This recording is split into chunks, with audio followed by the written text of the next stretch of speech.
So why did we have to change our name in the first place, I think, is a great question. So we were owned for a long, long time by ING Group, and when they made the decision to sell us, one of the rules of the contract was that we were no longer going to be able to keep the name ING and the Lion.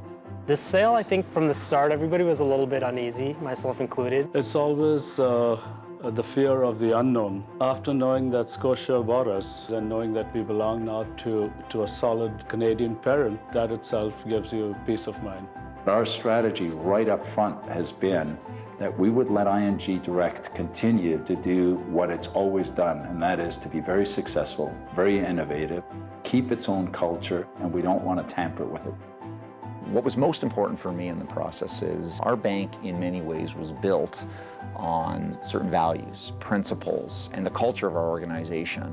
And at the center of that always is our customers. What was really important to me in this process was the level of engagement that we had with our customers as well as our employees. This included speaking to thousands of Canadians to really understand what is it that they loved about us. Though I've been in the business a long time and sat through a lot of focus groups, it's seldom that we hear customers talk so passionately about the brand, and it really makes you understand that we don't own the brand, they do. The customer owns the brand.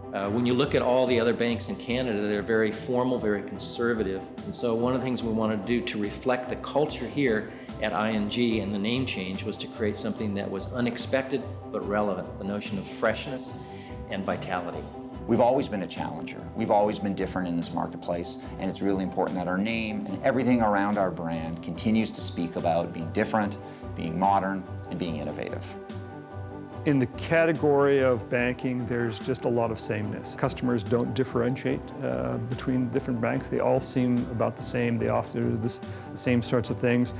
And I think their attitude is kind of the same. We wanted in the brand identity to accentuate that. This is not your big bank.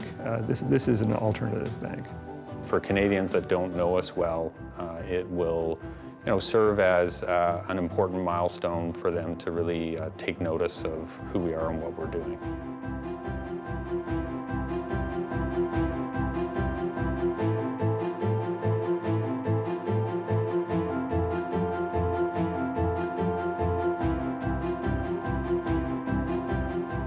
I'm really excited about the new identity and name because it's going to be something new. It's going to be something fresh and different, and something that I'm a part of.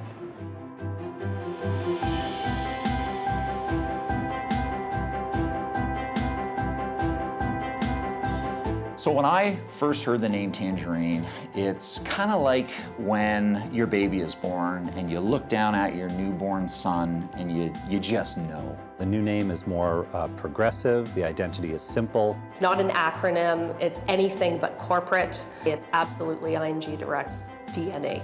Everybody lights up when we say the word Tangerine. It's fresh, it's vibrant, it is Tangerine. Le nom fonctionne aussi bien en anglais qu'en français parce que ça se prononce très bien en français, puis en plus, il n'y a pas d'accent. So the arrow is an important complement to the name. The arrow conveys moving forward. It's also upward sloping, which speaks to growth and moving upwards with our clients in terms of their banking aspirations and the role that it plays in their everyday lives. Orange was really important to us because it's always been part of our brand. It's who we are. We wanted to demonstrate to our employees and our customers that we're still the same bank, and we're going to continue to challenge the status quo. Tangerine will operate separately from Scotiabank. It will have its own identity, its own brand. It continues with its own culture, and it will continue to grow. I think it's been a really good change for us. I think it's opened up a whole window of opportunities, not just for the bank, but I think even for our employees. We are owned by one of Canada's largest financial institutions, and together we are absolutely committed to preserving what Canadians love about our bank. And we have very ambitious plans for the future in the role we're going to play in Canadian banking and in the lives of Canadians. So for all of this, I think I and the entire team here are very excited.